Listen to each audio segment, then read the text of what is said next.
saan na nga po ba napunta yung nalikom? That's the big question po ng mga nakakausap natin na mga merong ambag sa pabahay. At sabi nga nila ay hindi na nga raw po sila masyadong ina-update sa GC regarding po doon sa pera nga. Kasi ang in-expect po nila talaga is maibibigay yung mga nalikom na pera through bank transfer kay Nanay Melanie. Sinabi naman ng totoo ni Nanay Melanie na hindi po binigay sa kanya. Tinanong po mismo ng mga sponsors po ng pabahay, especially ng mga big sponsors. Pero yun po yung unang masosoft lock dyan. Ang expect nga nila isang December sisimulan dahil yun nga po ang pangako sa kanila ni Ruby Name.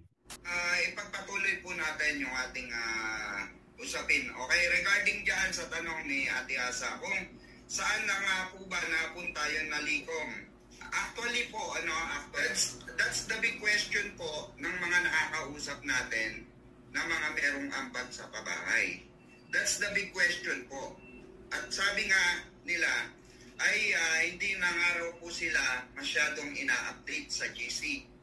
Okay? Dahil nga po sa mga katanungan, okay? At nalaman nila kay Nanay Melanie, regarding po doon sa pera nga. Kasi ang in-expect po nila Ate Asa, is maibibigay yung mga nalikom na pera through bank transfer kay Nanay Melanie. Okay? At sinabi naman ng totoo ni Nanay Melanie na hindi po binigay sa kanya, hindi po binigay ng buo sa kanya dahil tinanong po mismo ng mga sponsors po ng pabahay. Okay? Especially ng mga big sponsors. Okay, regarding naman dyan sa interest, okay? Benefits talaga yung interest, okay? Okay? Actually, double meaning yan Ate Asa. For me, double meaning yung interest and yung benefits. Benefits sa interest, okay? Double meaning sa akin to. Kasi pwedeng benefits nung may hawak yung interest. Okay? Benefits, hinahabol na benefits naman, no? Nung may hawak is yung interest na niya, di ba? Naipapaikot niya, di ba? Pwedeng ganun eh.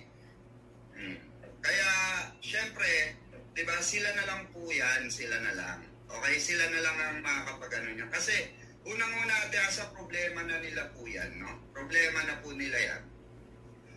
Syempre, ang una namang masasapul dyan si Rowena po eh. Si Rowena po yung unang masosoftlock dyan. Diba? Hindi po tayo. Tayo nagtatapik lang tayo rito, tinatapil lang natin yung issue ng mga sponsors regarding sa babahay, no? At ang expect nga nila is ang December sisimulan dahil yun nga po ang pangako sa kanila ni Ruby Name. Hindi nagiging transparent dito si Rowena Kwak kung ano na ang status ng pera, di ba? And sabi dito ni ngayon ko lang nalaman na accountant pala ito si Rowena Kwak. Naku po, marunong magpaikot, marunong magdagdag bawas ang mga ganito. Ganyan ang trabaho ng mga accountant, di ba? So ngayon, ang mangyayari dito, no? Ano na kaya ang mangyayari? Kasi yung pabahay, pati daw mismo si Melanie, nagtatanong kasi nga yung pera na hawak na para sa pabahay ni Reyna, na hawak ni Rowena Kwak, hindi ibinibigay na buo dito ni Rowena Kwak. No? Ito yung mga tao. Sabi nga dito ni ito yung klase ng mindset ng mga tao, ng mga manluloko, at saka hindi mapagkakatiwalaan. Nakakalungkot naman. Hindi na talaga natupad yung mga pangako nila kay Reyna. Pagpapagamot, bahay, pagpapaaral. Yan ang ilan sa mga napagkasunduan dun sa barangay bago turn over ng kalingap si Reyna kila Nanay Melanie. At doon syempre sa nag-udyo kay Nanay Melanie na ganito ang gagawin natin kay Reyna. Nilason nila ang kaisipan ni Nanay Melanie na naiintindihan ko din naman on the other side kung bakit ginawa yun ni Nanay Melanie na kunin si Reyna sa pangangalaga ng kalingap. Siyempre, gusto ni Nanay Melanie na mapabuti din naman yung kalagayan ni Reyna na baka sakali mas mapabilis ang paggaling ni Reyna na baka sakali na mas mabigyan ng magandang kinabukasan si Reyna. Ayon na rin sa pangungumbinsi at pangako nung mga grupo ni Rowena. Kawawa naman. Kawawa naman.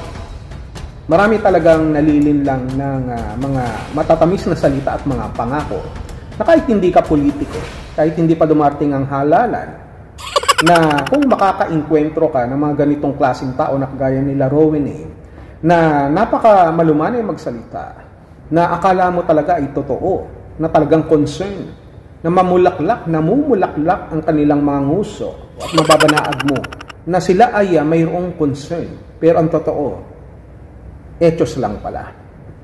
Ang gusto lang nila, makinabang dun sa bata. Sila na lang ang makinabang instead ng kalingap. Kasi ang iniisip nila, pinapakinabangan lamang ng kalingap si Reyna.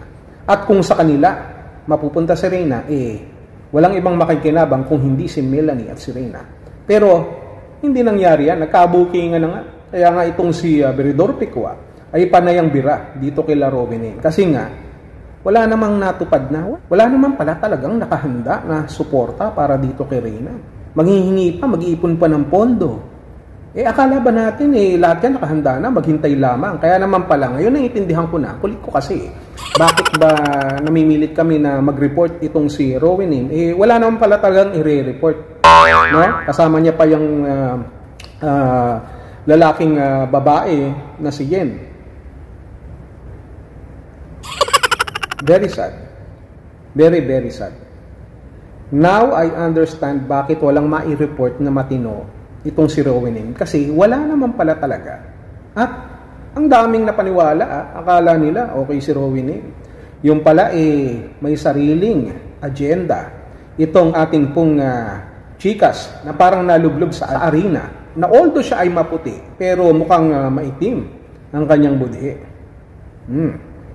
Paano yan, Rowena? Booking na booking ka na. Hindi mo na madadaan yung iba sa mga pa-sweet-sweet mo o mga pangako mo na napako. Hindi lang napako, baon na baon pa yung pako. Hindi na nga nakalabas yung ulo. Alam mo kung bakit? Hindi na nakalabas yung ulo, yung pako, yung pangako na napako.